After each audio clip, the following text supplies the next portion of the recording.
I'm Maya. I just graduated from UC Irvine, class of 2020, and my pronouns are she, her, hers. And I played Helena. Tristan? Hi, I'm Tristan Turner.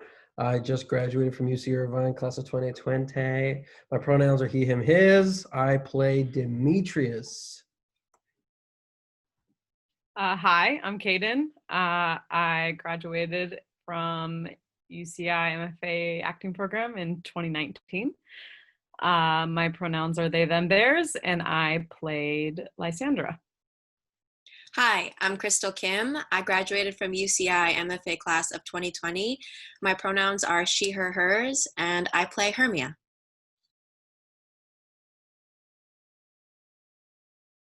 Identity. Well, I think it's pretty obvious that we're all like some kind of marginalized group in a way. And so it's a big deal. I mean, I always think like, especially in Shakespeare, like someone who's not a white man, like white cis man, playing these roles is revolutionary in some way because of history. Helena, as a Black woman specifically, is a little tricky, right? Because she's kind of like desperate. And so I didn't want to like, I think it really depends on the Demetrius, and like, thankfully you're like, similar like to me, so it didn't feel like if you were a white man, I think the show would be a bit different and I would approach the character very differently. But with that freedom of that kind of expression, I could kind of just like be as like crazy and wacky and desperate as I was in the show. Embracing that is really important. I think that this idea of like colorblind casting or gender blind casting is not really what we want. We want color conscious casting. We want gender conscious casting. We want to be specific about our choices and what it means to put different bodies on stage in these roles. And like you were saying, it would be a different story if Demetrius was a white man.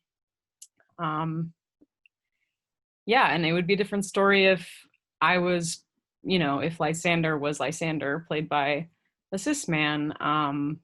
We've definitely used the role of Lysandra as like the other.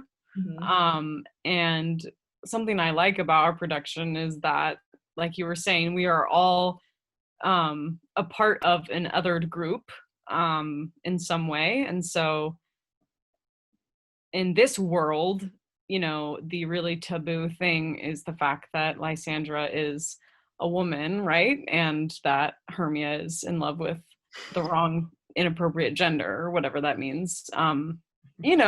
Crystal, you remember, we all remember. I mean, people walked out of the theater when Crystal and I kissed, which is like wild, but it happened. So it meant something to our world too, definitely. People were really upset that we had changed Shakespeare. This default setting and what I don't consider to be myself in this, like fitting the bill of that show, is limiting to ourselves, but also limiting to the story. If we're to see the story as a sort of being, as a sort of thing that, reaches audiences in a way, to put it through different lenses is beneficial to it, especially when it's written the way Shakespeare's is written, not necessarily tailored to a specific color, although I have a line where I straight up talk about how white and fair Helena's skin is, which we just had to cut that out. That was I was nervous for a second when I had to bring that up. I was like, Maya's not white. I can't say she has really white skin. But I think, it would behoove more people to do this, because love, though it is a universal thing, it looks a lot of different ways from a lot of different people. Screw the whole like default setting crap. It's so dumb. Like theaters, it's like this magical place. These people are literally interacting with fairies, but y'all can't get around the fact that two girls are kissing, or that a Black dude is on stage kissing a donkey over like another kissing a donkey. This fairy woman is literally laying with a donkey humanoid creature. But y'all are upset about homosexuality.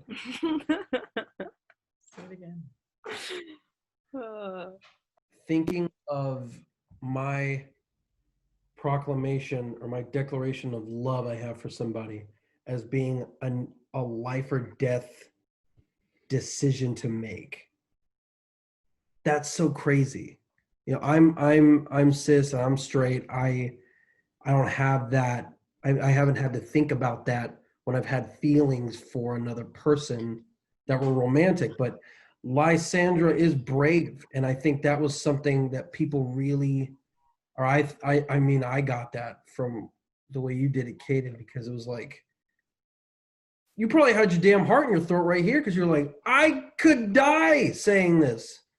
But if I don't live truthfully, then I'm not living. And I think, you know, that speaks a testament to Shakespeare's writing, that it can, you know, support that.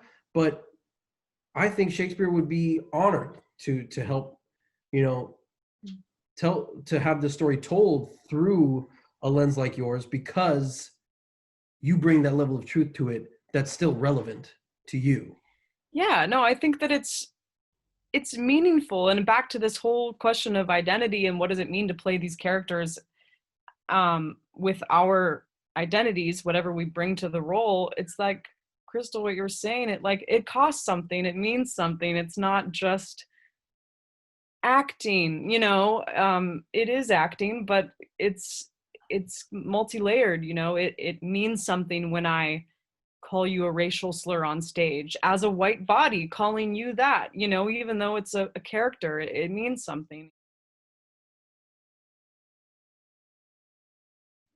They initially think, oh, they're saying something about Demetrius. Like off rip, they'll see the color of my skin and think that there's something else that is being said. Mm-hmm. That there has to be a racial undertone, that there has to be something to do, there has to be a reason that I was cast specifically for this role.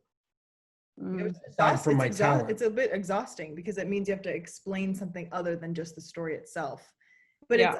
it's like also the beauty of it too, is that you get to, it gets more depth. Yeah. It has more depth in a way. But yeah, I was just thinking of that too, with the moment where like Helena decides to like tattletale on these two people running away together for love, like how much that raises the stakes for what she's doing, because she's not only endangering like their relationship, but their lives, like not even like just like with how they'd get in trouble with Aegeus, Hermia's dad, but also how they'd get in trouble like in the forest traveling together. Like it's just it was such a more dangerous, like I think of like the Green Book, like how people would, that was also for queer people as well. It wasn't just for Black people to travel. It was like a universal like way of shelter for people who are marginalized and at risk. Of how like the show in general, and Helena specifically, like is kind of about boxes and like where you fit. I think like the fairies are here, the lovers are here, you know, the mechanicals are here, and if you cross, that's where like it starts to get a little wonky.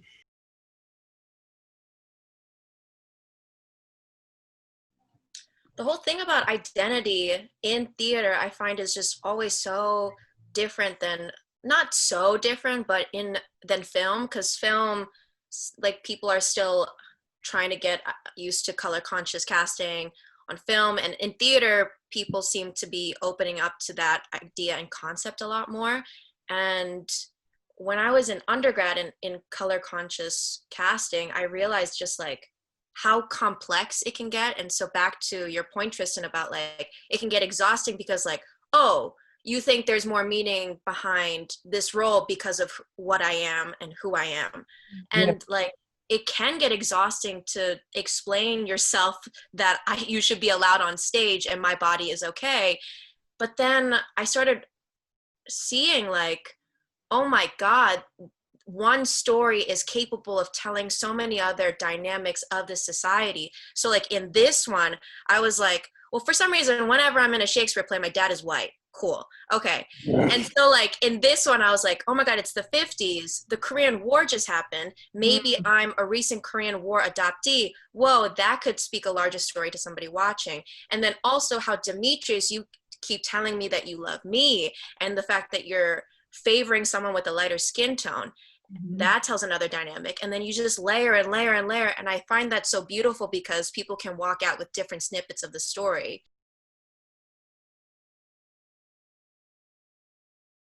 I always think of how like young adults or like children, how they see us on the stage, and that always like gets me, like especially in New Swan. I know we've all had experiences going off stage and seeing people who look like us come up to us and say, I really loved your work, and like that was amazing, inspiring. Like that's partly like why I love to do it. That was amazing. I think it was after Merchant of Venice, and like there was like Eli was like, Crystal, you gotta go over there. There's like a group of kids who really need to talk to you. And I was like, okay. And then I was like, okay. And then I walked over and there was like these 4 little Asian kids, and they were like up to here on me, and they were like, Crystal, I want to play Jessica one day because you played Jessica. I didn't even know you could play Jessica. You could play Jessica? Okay, I want to play Jessica one day. And I was like, oh my God. And that's when I started crying, and I was like, and they were like, hey girl. They just like talked to you like I was like their best friend. And I was like, ah. And then it just felt like, oh my God, this is what it feels like just by being here to inspire just even like 10 years younger than me.